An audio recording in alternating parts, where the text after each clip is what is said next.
მოგესალმებით, ეს არის ქრონიკა 14 საათზე. ახალ ამბებს თორნიკე გვერენჩხილაძე გაგაცნობთ. ამ წუთებში რეგიონული განვითარებისა და ინფრასტრუქტურის სამინისტროში სპეციალური ბრიფინგი იმართება. ჩვენ პირდაპირ ეთერში ვთავთ სამინისტროს. დღევანდელი ჩვენი პრესკონფერენციის თემა დეპუტატ ირმა ნადირაშვილის საქმიანობაში არსებული ის ფარული დეტალები, რომელზეც სამწუხაროდ არც ცნობილი დღემდე არაფერი არ იყო ჩვენთვის, მედია საშუალებებისთვის და სამწუხაროდ არ ფიგურირებს არც მის ბიოგრაფიაში, რომელიც დევს საქართველოს პარლამენტის ოფიციალურ ვებგვერდზე. მოგეხსენებათ, ქალბატონი ირმა ნადირაშვილი გახლდათ ტელეკომპანია რუსთავიორის თანამშრომელი წლების განმავლობაში. მის ბიოგრაფიაში არის მითითებული 2008-დან 2012 წლის ჩათვლით შემდეგი ინფორმაცია, რომ ირმა ნადირაშვილი 2008-2009 წლებში მუშაობდა სამაუწყებლო კომპანია რუსთავიორში პროგრამა პოსტსკრიპტუმის მთავარ პროდიუსერად, ხოლო 2009 წელსა და 2010 წელში იყო ამავე ტელეკომპანიის საინფორმაციო სამსახურის უფროსი. შემდეგ ის გადადის უკვე პრეზიდენტის ადმინისტრაციაში.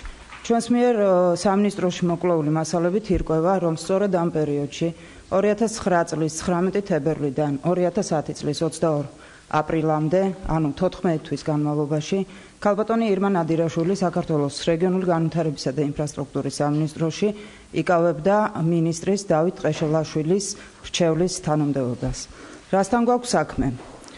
პირველი გეტყვით, რომ ზემოაღნიშნული თანამდებობაზე დანიშვნიდან გათავისუფლებამდე პერიოდში მის მიერ თანამდებობრივი სარგოს შესაბამისად მიღებულმა შრომის ანაზღაურება შეადგინა 28.500 ლარი, ხოლო პრემიის სახით მიღებულმა შემოსავალმა 22.060 ლარი.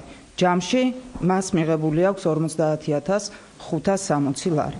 საქართველოს პარლამენტის ვებგვერდზე უკვე გითხარით, რომ განთავსებულია ინფორმაცია, სადაც ეს ინფორმაცია რატომღაც არის დაფარული. რატომ საინტერესოა?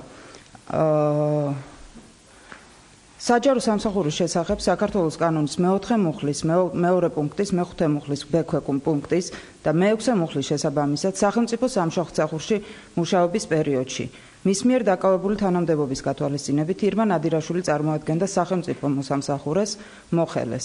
ამავე კანონის 64 მუხლის მე-3 პუნქტის შესაბამისად სახელმწიფო მოსამსახურის მიერ შეთავსებით სხვა თანამდებობის დაკავება და ანაზღაურებადი სამუშაო შესრულება დასაშვებია მხოლოდ იმავე სახელმწიფო დაწესებულების სისტემაში.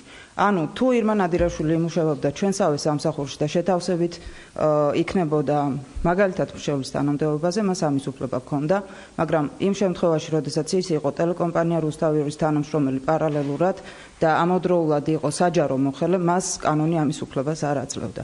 აღნიშნულიდან გამომდინარე, საქართველოს პარლამენტის ვებგვერდზე განთავსებული ინფორმაციასა და საქართველოს რეგიონული განვითარებისა და ინფრასტრუქტურის სამინისტროში ირმა ნადირაშვილის პირად საქმეში არსებულ დოკუმენტებზე დაყრდნობით, შესაძლებელია დასაფუთებულად ვივარაუდოთ, რომ ირმა ნადირაშვილი 2009 წლის 16 თებერვლიდან 2010 წლის 22 აპრილის ჩართვლით იკავებდა სახელმწიფო სამსახურში სახელმწიფო მოსამსახურის მოხელის თანამდებობას და იმავდროულად საჯარო სამსახურის შესახებ საქართველოს კანონის ზემოაღნიშნულ ნორმათა დარღვევით ეკავა სხვა თანამდებობა და ასრულებდა ანაზღაურებად საქმიანობას ტელეკომპანია რუსთავიორში.